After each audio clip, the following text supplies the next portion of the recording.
My name is Ryan Zauner. I live in Fort Lauderdale, Florida, where I've lived for about 10 or 11 years. Been a Floridian most of my life, born originally in New York.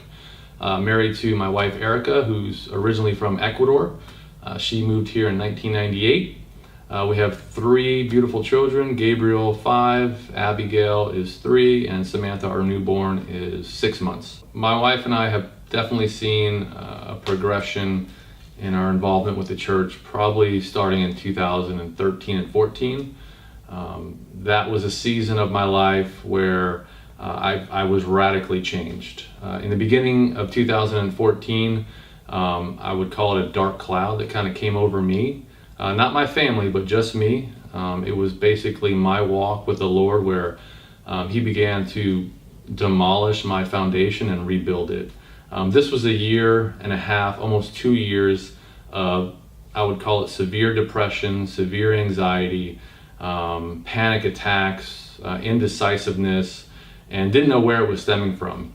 I think most times, if not all the time, God will actually allow you to experience something, go through it, grow through it, so that way you can actually, when you're sitting down speaking to that person, they say, wow, that person's been through it. I'm a firefighter with the city of Fort Lauderdale. I've been doing that for about 13 years.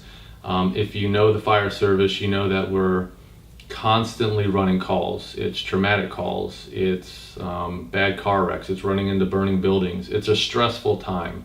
Also in the fire service, we deal with the same thing that the general public deals with. We deal with divorce, we deal with substance abuse, we deal with emotional distress.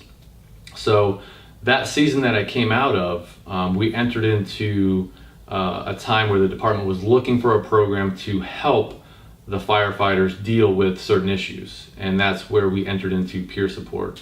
I was the first one to raise my hand and volunteer. I'm actually the peer support coordinator for the city of Fort Lauderdale, and we've had this program up and running for almost 2 years now. I really feel God is transforming my fire department where I work, along with all the others that are starting to branch into this peer support program, by creating an atmosphere. And again, that's what Harbour does. They teach us how to shift and change atmosphere. So in the fire service, for the longest time, it's always been this suck it up, buttercup type thing, like, hey, get over it, get over your emotions, we're tough. We have this stigma where firefighters, law enforcement, any first responder, we can't be broken, we're tough. So God is saying, no, we all fall short in some way, and we all need to be held, if you want to say that. So I think, in my opinion, God is shifting the atmosphere in Broward, especially, and hopefully it just ignites throughout the nation, because we need help. Firefighters in general are they're overwhelmed, and when we're overwhelmed, God is the one that we're to run to. He's the one that can hold us. He's the one that can fix us. He's the one that can build us up. So He's changing. He is changing the atmosphere of the fire service to just say, come to me all who are heavy burdened, and I will give you rest. That's what He's doing. I really feel like that's what God is doing in our fire department.